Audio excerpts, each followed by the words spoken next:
Tenemos noticias increíbles para ustedes. La Calzada del Gigante, en la costa de Irlanda del Norte, es uno de los parajes naturales más impresionantes del Reino Unido. Tenemos imágenes grabadas con un teléfono móvil. Imaginen estar frente a una puerta que no se ha abierto en más de 5.000 años. No era la puerta de una casa, ni la puerta de una bóveda, sino una puerta tallada en piedra maciza, de varias toneladas de peso, incrustada en la ladera de una colina con tal perfección que nadie que pasara por allí durante miles de años se percató siquiera de su presencia. Los celtas no la abrieron, los vikingos no la abrieron, los normandos pasaron de largo. Civilizaciones enteras surgieron y cayeron, y esta puerta permaneció allí, silenciosa, esperando. Luego, en 1699, un grupo de trabajadores en el Valle del Boyne de Irlanda fueron enviados a extraer piedra de lo que creían que era una gran colina. Sus herramientas dieron con algo que no era tierra.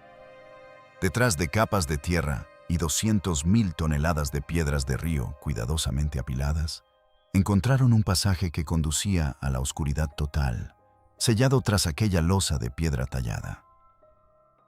No se había movido desde aproximadamente el año 1000 a.C.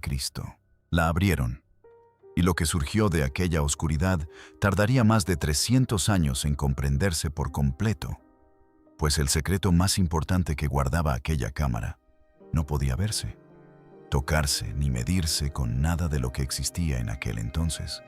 Requería tecnología que no existiría hasta 3 siglos después. Lo que finalmente encontraron conectaría a un grupo de granjeros de la Edad de Piedra en la Irlanda rural con los reyes dioses del antiguo Egipto. Trastocaría todo lo que creíamos saber sobre la civilización prehistórica y confirmaría un mito tan antiguo que los eruditos lo habían descartado como mero folclore durante siglos. Esta es la historia de Newgrange y les prometo que nada de esto se desarrollará como imaginan. Antes de entrar, denle me gusta y suscríbanse. La estructura tras esa puerta sellada se encuentra en una cresta glacial en el condado de Meath, a 61 metros sobre el nivel del mar, con vistas al río Boyne. El montículo mide 85 metros de ancho, tiene 13 metros de alto y ocupa más de 1 hectárea de terreno. Está rodeado por 97 piedras de borde, muchas de ellas talladas con espirales y motivos geométricos que ningún idioma vivo en la Tierra puede interpretar. Fue inscrito por la UNESCO como Patrimonio de la Humanidad en 1993, considerado de excepcional valor universal.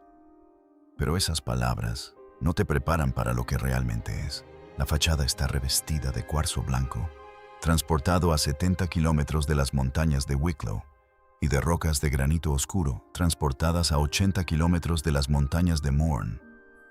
El pasaje interior tiene 19 metros de longitud y está construido con 450 losas de piedra. Conduce a una cámara central cubierta por una bóveda de ménsulas, con hiladas de piedra superpuestas que se elevan 6 metros hasta una única losa de remate en el vértice. Aquí viene lo que debería dejarte helado. Este techo nunca ha sido reparado, nunca se ha sellado con mortero, nunca ha tenido goteras. Durante 5.200 años, ha mantenido el interior completamente seco durante los inviernos irlandeses, gracias únicamente al ángulo de la propia piedra. Cada ménsula se inclina ligeramente hacia abajo, en su borde exterior, desviando el agua de lluvia del interior. Es, por milenios, la estructura techada más antigua que se conserva en la Tierra. Y quienes la construyeron no tenían metal, ni ruedas, ni animales de tiro, ni escritura. Eran agricultores de la Edad de Piedra. La estructura que construyeron es más impermeable que la mayoría de los edificios construidos en los últimos 200 años. Pero hay algo que debes entender. La ingeniería no es el secreto. La ingeniería era lo que ocultaba el secreto. El profesor Michael J. O'Kelly, del University College Cork, comenzó a excavar en Newgrange en el verano de 1962. Lo que se suponía que sería un proyecto de 1 o 2 temporadas, le consumió 13 años de su vida. Cada verano, durante 4 meses, O'Kelly y su equipo se arrastraban por el pasaje, excavaban los suelos, documentaban cada piedra tallada y despojaban lentamente el exterior del montículo para comprender cómo se construyó. El lugar estaba en mal estado cuando llegaron. Los árboles habían crecido a través del túmulo. Las madrigueras de conejos plagaban la estructura. Un terrateniente del siglo XIX había extraído piedra del montículo para los muros de su jardín. Dentro de la cámara, alguien, inspirado por un artículo periodístico que afirmaba que había un tesoro enterrado en su interior, destrozó con un martillo la piedra de la pila situada en el hueco del fondo, cavando un hoyo debajo y agrietando la base del famoso ortostato de triple espiral C10. Los restos de yeso dental procedentes de moldes de piedra, fabricados en 1903, cubrían varias superficies.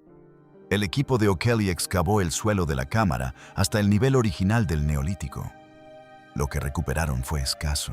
Fragmentos de huesos de al menos 5 individuos, 7 canicas de piedra pulida, 4 colgantes, 2 cuentas, una lasca de sílex, un cincel de hueso y trozos de alfileres de hueso.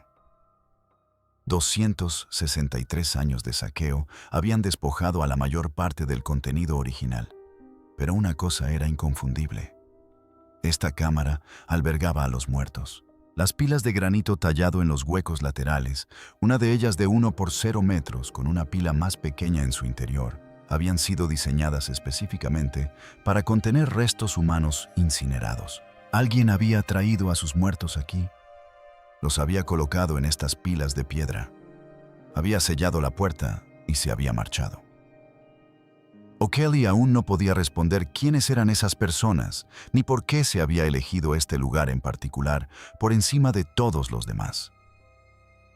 Entonces, en diciembre de 1967, encontró algo que cambió la pregunta por completo. Mientras limpiaban la vegetación sobre la entrada, el equipo de O'Kelly descubrió una hendidura rectangular tallada en la mampostería justo encima de la puerta principal. Estaba medio cerrada por un bloque cuadrado de cuarzo cristalizado.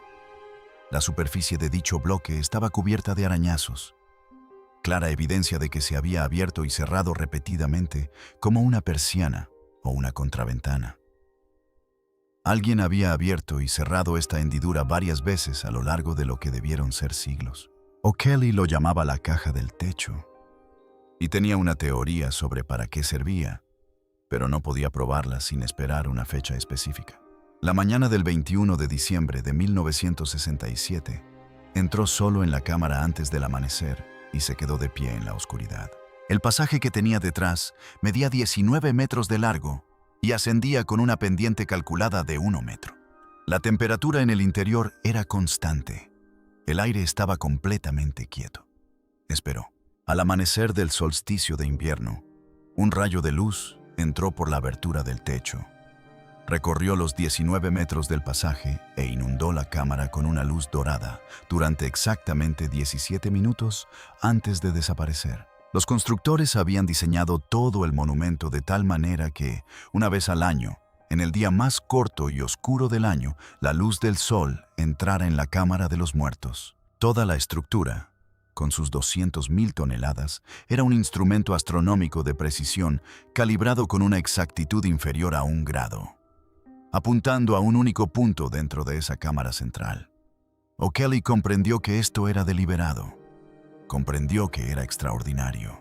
Lo que él no sabía y no podía saber en 1967 era exactamente de quién eran los huesos que yacían en ese rayo de luz y por qué era tan importante que estuvieran allí. Esa respuesta aún tardaría 53 años en llegar. Mientras O'Kelly trabajaba en Newgrange, otro arqueólogo, el profesor George Yogan del University College Dublin, comenzó a excavar un montículo situado a 2 kilómetros al noroeste. El lugar se llamaba Knowth y en apariencia era similar a Newgrange. Sin embargo, lo que se escondía en su interior era diferente de una manera que nadie había previsto. Knowth resultó contener no una sino 2 tumbas de corredor independientes con acceso desde lados opuestos. El pasaje oriental tiene 40 metros de longitud, siendo el pasaje megalítico más largo de Europa Occidental. 18 tumbas satélites se agrupan alrededor del túmulo principal, pero el descubrimiento verdaderamente asombroso fue el arte. La excavación de Eogan catalogó finalmente 390 piedras talladas, espirales, rombos, arcos concéntricos, líneas serpentinas, formas de media luna y patrones que no se encuentran en ningún otro lugar del mundo antiguo. Este único yacimiento contiene el 46% de todo el arte megalítico de Irlanda y más de un tercio de todo el arte megalítico de Europa Occidental. Un grabado en particular, en una piedra llamada ortostato, 47 situada al final de la cámara oriental, ha sido identificado por el investigador Philip Stuck como un posible mapa de la superficie lunar. De ser correcto, sería el mapa más antiguo de cualquier tipo jamás creado por manos humanas, datado aproximadamente en el año 3200 a.C. Pero lo que hace que el arte de Noth resulte profundamente inquietante, más que simplemente impresionante, es que gran parte de él estaba tallado en la parte posterior de las piedras, completamente invisible una vez erigido el monumento. Alguien lo había ocultado intencionadamente. Los constructores ocultaron deliberadamente su trabajo más intrincado y laborioso en un lugar donde ningún ser humano vivo volvería a verlo jamás. Ese simple hecho lo cambia todo. Estas personas no construían para los vivos, no construían para los visitantes. Estaban construyendo para quienes creían que yacerían en esas tumbas para siempre. Y apenas ahora estamos empezando a comprender quién era. En 2017, la arqueóloga doctora Cleodna Ní Leonain, del University College Dublin, supervisaba las obras de construcción rutinarias durante las renovaciones de una mansión del siglo XVIII, llamada Douth Hall. La propiedad se encontraba dentro de la zona del Patrimonio Mundial de la UNESCO de Brú-na-Bóinne, rodeada de yacimientos arqueológicos conocidos. Ya existían 2 túmulos funerarios documentados en la finca, uno de los cuales tenía la losa superior arrancada hace siglos, dejando al descubierto una cámara subterránea. Los propietarios originales habían utilizado piedra de ambos túmulos para construir su bodega. Lo que Ní Leonain encontró en los lados sur y oeste de la casa lo cambió todo. Una tercera tumba de corredor, hasta entonces completamente desconocida, que yacía directamente debajo de los cimientos de la propia mansión. Bordillos tallados con arte megalítico. Un túmulo que contiene cuarzo blanco laminado con agua. 2 cámaras funerarias en la sección occidental. Aproximadamente 40 metros de diámetro. Aproximadamente 5.500 años de antigüedad. El Dr. Steve Davis, de la UCD, lo calificó como el hallazgo megalítico más importante de Irlanda en los últimos 50 años. Una segunda cámara en Douth Hall aún espera ser excavada. Y esta es la incómoda realidad del Valle del Boyne. Seguimos encontrando nuevas tumbas. Cada vez que abrimos uno, encontramos lo mismo. Huesos cremados, cuencos tallados, pasadizos, sellados, alineaciones astronómicas. La pregunta nunca ha sido ¿qué hay dentro de estos monumentos? Lo sabemos desde hace un siglo. La pregunta es ¿quién? ¿Quiénes eran ubicados en las estructuras más precisas del mundo antiguo? ¿Y qué las hacía lo suficientemente importantes como para justificar tal nivel de esfuerzo? Esa pregunta no podía responderse con piedra ni tierra. Requería ADN. Y en 2020, un equipo del Trinity College de Dublín finalmente tuvo la tecnología para extraer una respuesta de un único fragmento de hueso antiguo. Lo que encontraron no aclaró la historia, la hizo estallar. En junio de 2020, la genetista doctora Lara Cassidy y el profesor Daniel Bradley del Trinity College de Dublín publicaron un estudio en la revista Nature Volumen 582. Habían extraído y secuenciado el ADN del genoma completo de 44 individuos enterrados en tumbas irlandesas que abarcan un periodo de entre 6.600 y 4.500 años atrás. De esos genomas, 43 no tenían nada de particular. Uno no. El individuo designado como NG-10 había sido encontrado en el lugar más sagrado de Newgrange, el hueco derecho de la cámara central, debajo del famoso grabado en triple espiral del ortostato C10. Sus huesos habían sido depositados en esa doble pila de granito hace 5.000 años. Su ADN mostraba un patrón que Cassidy jamás había encontrado en ningún genoma antiguo del mundo. Sus dos copias heredadas eran anormalmente idénticas. El análisis estadístico no dejaba lugar a interpretaciones. Sus padres eran parientes de primer grado, hermanos o padres e hijo. El incesto de primer grado es un tabú casi universal en las sociedades humanas de todas las culturas y épocas. En toda la historia documentada, solo hay 3 civilizaciones que lo practicaron como política oficial deliberada: los faraones egipcios, los emperadores incas y las familias reales hawaianas. En todos y cada uno de los casos estaba restringido a la élite gobernante. Individuos considerados dioses no sujetos a las reglas que regían a la gente común. Encontrar el producto de tal unión enterrado en la cámara más sagrada del monumento más importante del Neolítico irlandés significaba solo 2 cosas. O bien se trataba de la coincidencia estadísticamente más improbable en la historia de la investigación genética, o bien Irlanda tuvo reyes dioses 500 años antes de que Egipto construyera su primera pirámide. Pero el equipo de Cassidy descubrió algo aún más extraordinario. NG-10 estaba genéticamente emparentado con individuos enterrados en tumbas de corredor en Carrowmore y Carrowkeel, en el condado de Sligo, y en Milne Bay, en el condado de Down, yacimientos separados por cientos de kilómetros de Newgrange. La profesora Eileen Murphy, de la Universidad Queen's de Belfast, reflexionó sobre este hallazgo, señalando que es bastante increíble pensar que este hombre, nacido de una unión incestuosa y enterrado en Newgrange, estuviera biológicamente emparentado con aquellos enterrados en cementerios megalíticos separados por cientos de kilómetros. No se trataba de un jefe local.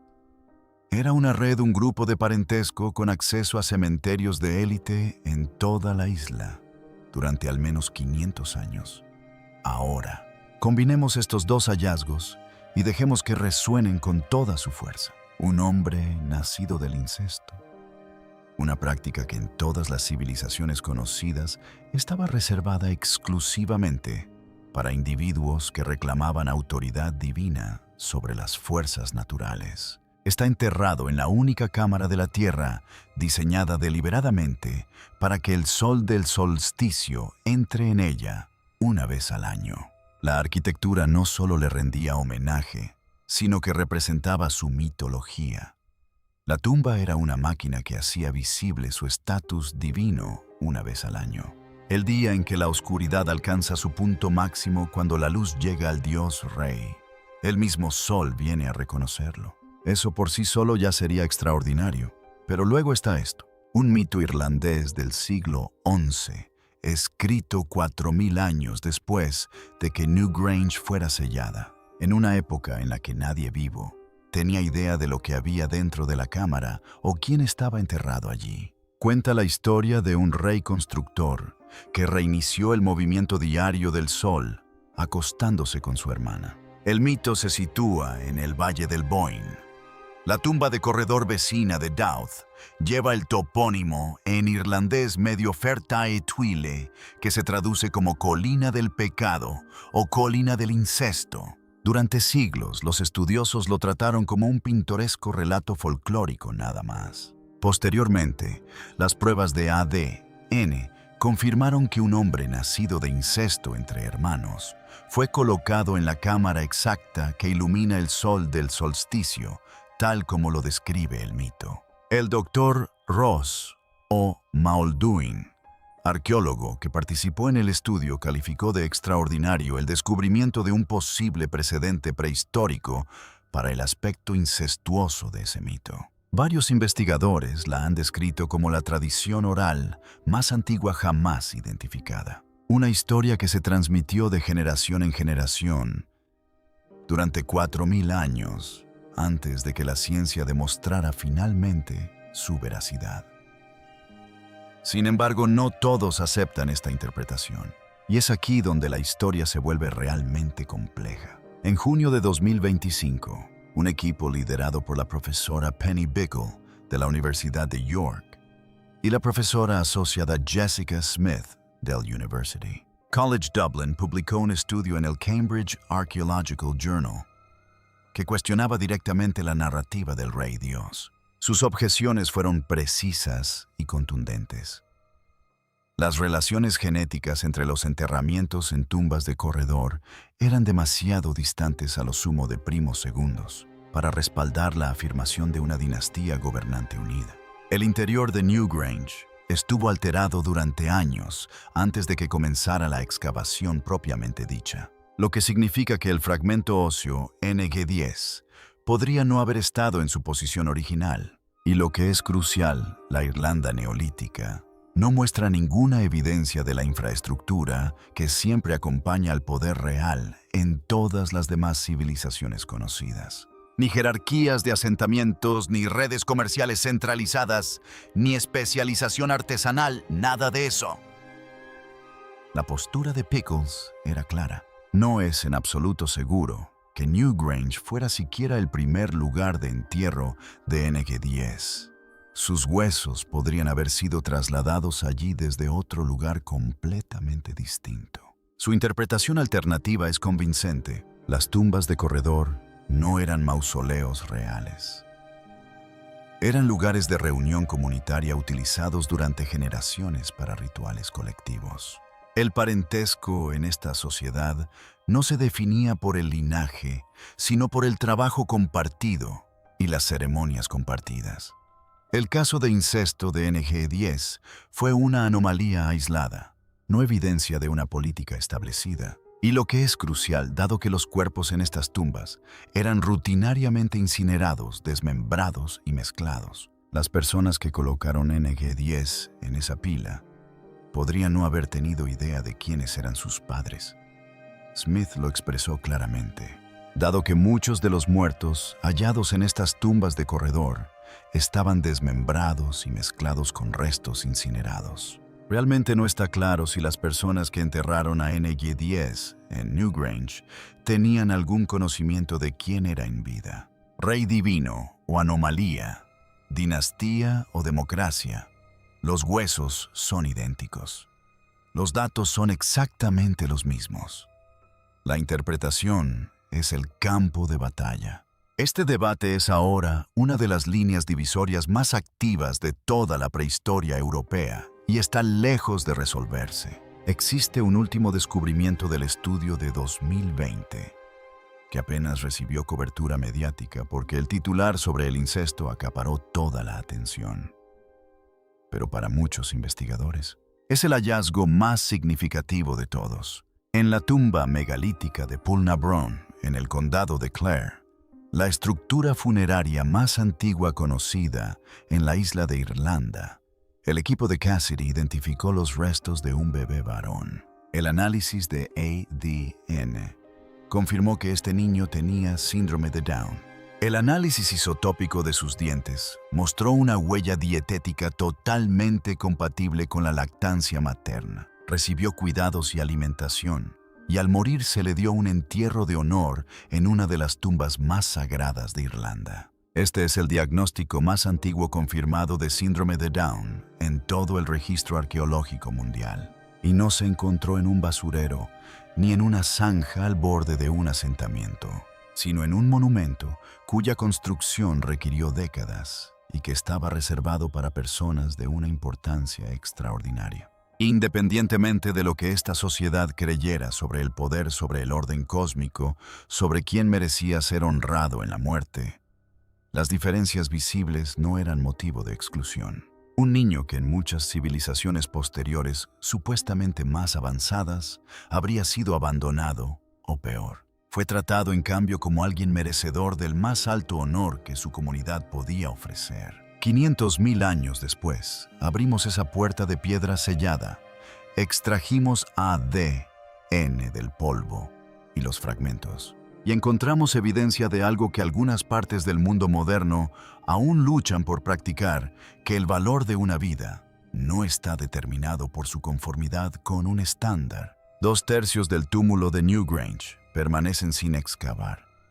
O'Kelly lo dejó así deliberadamente. Su informe final de excavación, publicado póstumamente por su esposa Claire en 1982, contiene un pasaje que se lee como un mensaje para el futuro.